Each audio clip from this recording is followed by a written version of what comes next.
You have constructed a narrative where you went through the pain happened, and now you're at the other side talking about it as if it's a thing of the past. That's what everybody wants to hear. And if you could do that, you could always handle the why you're still single question with joy and confidence, and knowing that instead of making him feel more skeptical about you, it's actually going to bring him closer to you. Magic. Hey, this is Evan Marquette's dating coach for smart, strong, successful women who have everything but the man. I'm your personal trainer for love. I'm excited to talk to you today. Today's topic is what to do when he asks why you're still single. Yes, this is actually worthy of an entire podcast episode because this question comes up so often in my coaching. If you enjoy the Love You podcast, please share it with a friend who needs this. Give us a positive review on Spotify. Give us a positive review on Apple. Not just the 5 stars. Actually write something because I am paying attention. And the reason that we're going to dive into this topic today is because it ties together a lot of things thematically about confidence, about belief, about communication, about understanding men. That's all encapsulated in just this one question that guys ask women on first dates. Why are you still single? It's a common question. And just the other day, I was talking with a client. She's probably 70, but it's not unique to people who are 70. 70, never married. And so guys reasonably going to ask, so how come you never got married? And she shuts down when this question comes. It's the existential question of her life, right? And here this stranger is asking her about the existential question of her life. And she gets flustered and she gets self-conscious and she gets defended. And it feels like an attack. And it's not an attack, right? Even in the most uncharitable way, it's not an attack on her choices. It's either, if we're really getting into the guy's head on this one, it's either a compliment. You're such an amazing catch. How did nobody snap you up? That's one interpretation of it. Or it's the open loop and it's curiosity. If I came in here and I had a knife sticking out of my head, you'd be like, hey, well, why is there a knife sticking out of your head? It's the question that's demanding to be answered. If you were 70 and you've never been married, that's a perfectly reasonable question that anybody who's curious would do. They're not using it as dirt against you. But if you don't have a really great answer to that, or the answer is really complicated, I could see why it would bother you. So I'm not defending, to be very clear, the person who asked the question. It's not good dating technique for someone to do it. But women do the exact same thing. This isn't a question that's unique to men. You've probably done the same thing when you meet someone.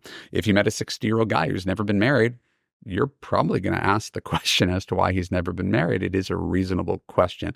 Probably shouldn't be phrased that way, but it is a reasonable question. And so this phenomenon, right, is not unique to people who've never been married. This is people who were in abusive 30-year marriages. This is for people who've been divorced 3 times. This is for people who had a kid out of wedlock, someone who's an alcoholic. Anything where you have some measure of shame or embarrassment or insecurity about the answer to this question, it can be, for lack of a better term, triggering, where you don't want to answer the question. That's really the case. It's not that it's an unreasonable question. It's you just don't want to answer the question. But since it's going to come up, that's why we're doing this podcast. It's going to come up, whether you want it to or you don't want it to. So if you have some unresolved issues in your past, right, that's still royal inside of you, you better figure out when this comes up, how you tackle it. Right? I've told the story on this podcast before of a client of mine who had a kid at age 20 when she wasn't married. And she's 60 years old and she's carrying around some guilt and shame. What are people going to think, as if she's still the 20-year-old girl who had the kid out of wedlock? So when she gets asked about her past and, when she was married and she was never married, she got all flustered. And I could assure you, no 60-year-old guy is wondering about the questionable decisions she might have made at age 20. It's not what he's there for, but this was her big concern. I hope I'm laying this out for you in such a way that it's accessible, right? This isn't a rare thing. I was a single guy and people asked me about this. I'll get to that in a second. People want to know out of curiosity, what's your story? So the issue is not that you have a story or that you have shame or embarrassment or made questionable choices that you wouldn't necessarily make today. This is all about your relationship to your story. That's what he wants to know.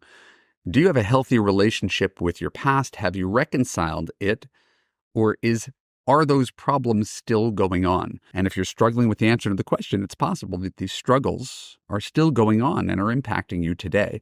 And what I'm encouraging you to do is try to make peace with your past, because your past doesn't have to dictate your future. It's just your past. It's an experience that you've hopefully learned from. And so when you ask a guy why he's still single, you're really just trying to find out, does he have his baggage in check? That's what that question is for, consciously or unconsciously.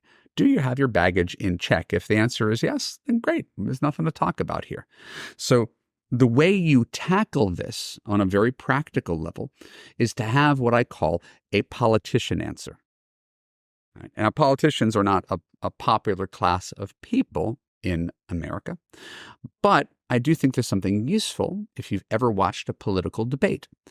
In a political debate, politicians are grilled all sorts of topics ranging foreign policy, domestic, to abortion and taxes and war.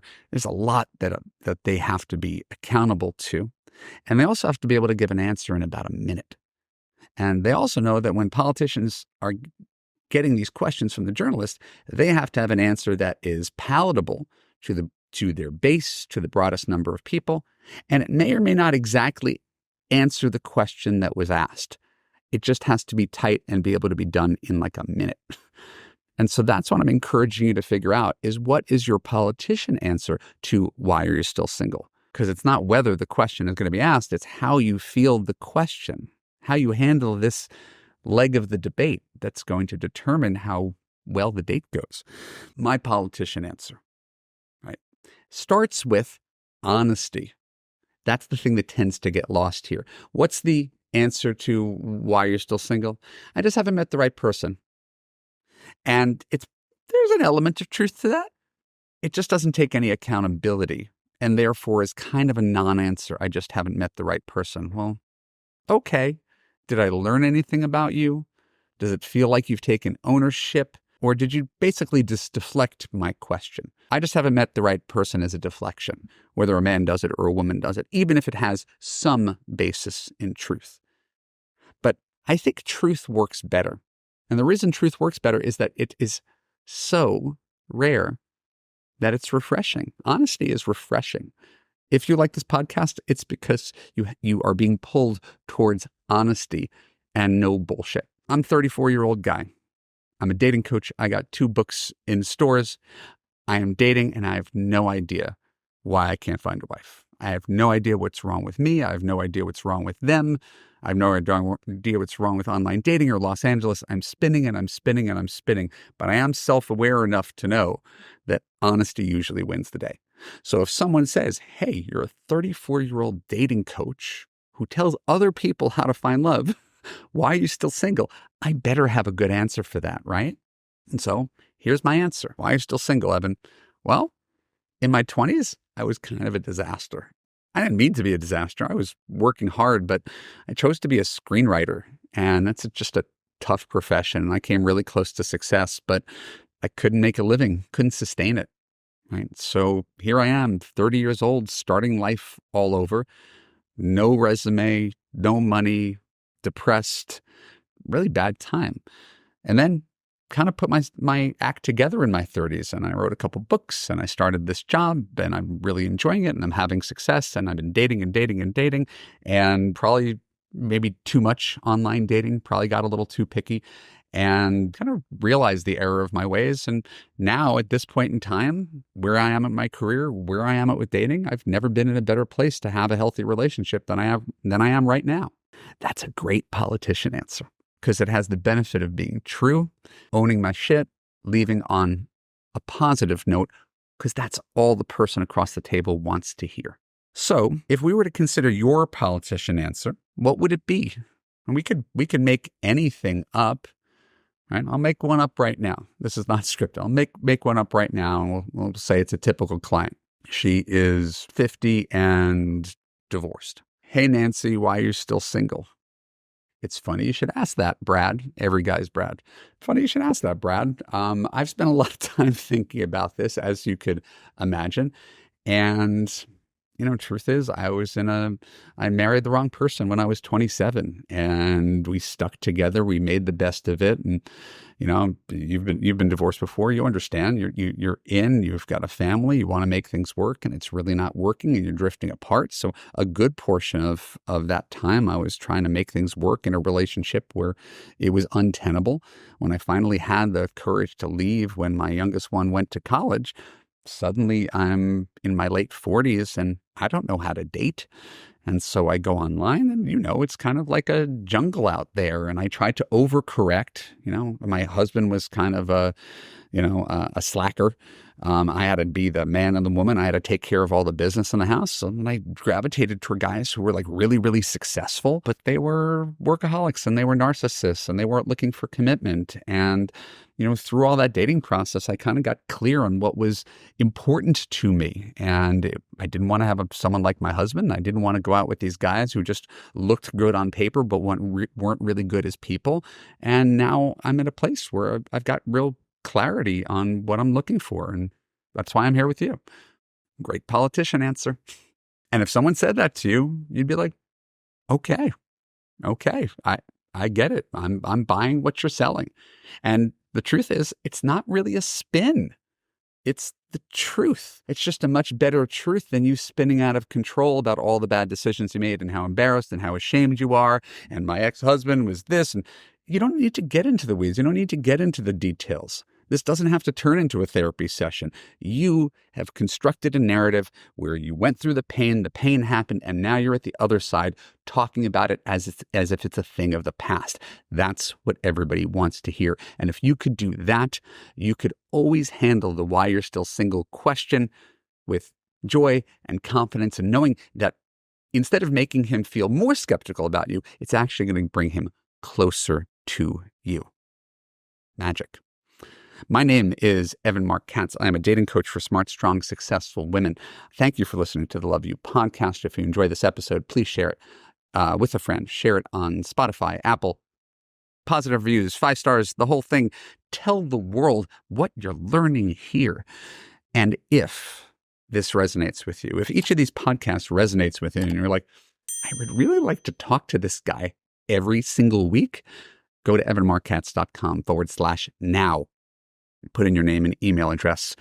Book a time to talk with me if you are ready to enroll in Love You. If you're not ready to enroll in Love You, don't book a time to talk with me, because I only want to talk to people who are ready for the transformational change to act with confidence and find a quality man who loves you unconditionally. That relationship can be yours, but you have to take the first step. Thank you for your time. evanmarkatz.com/now. I'll see you next week.